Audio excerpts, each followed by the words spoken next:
يعني هاخد بعض الكلمات منها. قلت أن خطط التنمية التي أطلقها الرئيس السيسي لصالح منطقة بورسعيد نقلة حضارية غير مسبوقة من حيث الحجم أو العائد أو مدة التنفيذ.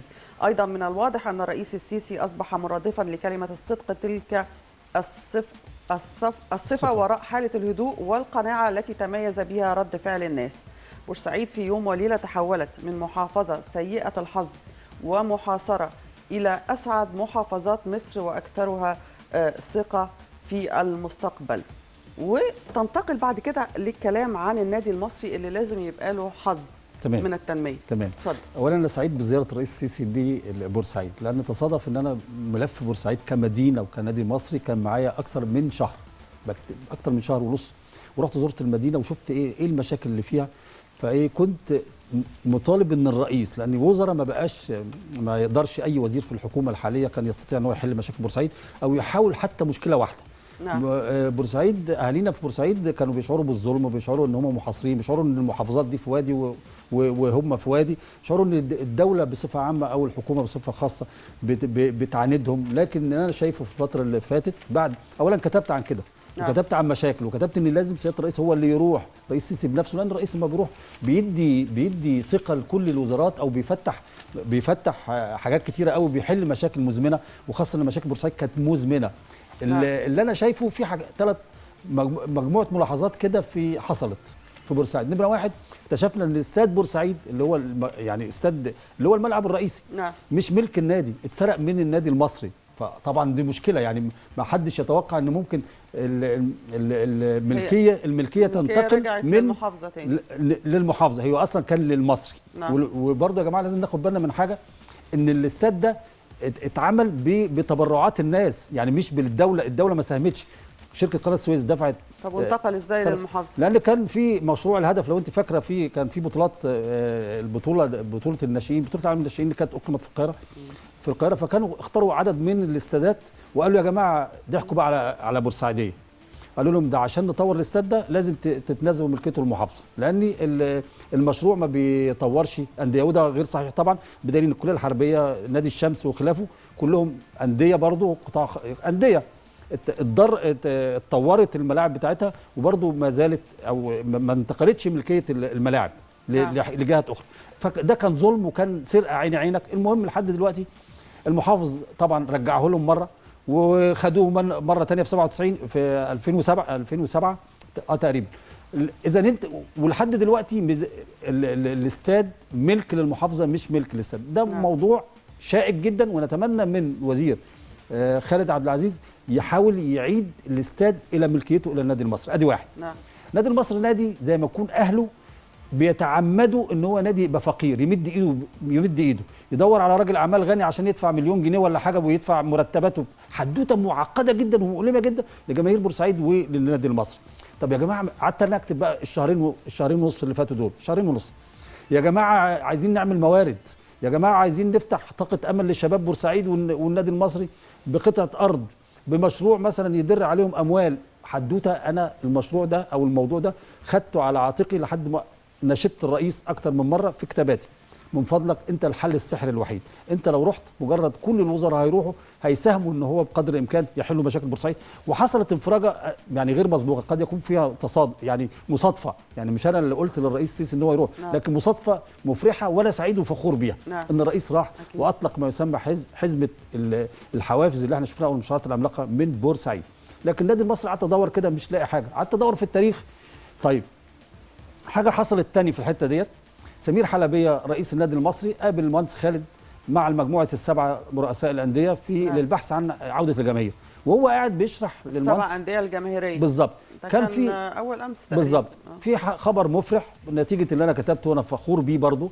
السيد رئيس الوزراء وافق على تخصيص 3550 متر للنادي المصري لاقامه مشروع تجاري، مشروع او فرع جديد للنادي المصري، فرع اجتماعي. الارض دي ثمنها 350 مليون جنيه، لان المتر ب 100,000 جنيه في الحته دي، افخم وافضل حته. يعملوها فعلا مشروع ممتاز جدا. فكانت الفكره ان هو يروح سمير حلبيه يحمل الامل ده للوزير الشباب ويساعده، وهو بيقول له يا فندم في كذا كذا. قال له لا، بورسعيد تستحق افضل، المصري يستحق افضل.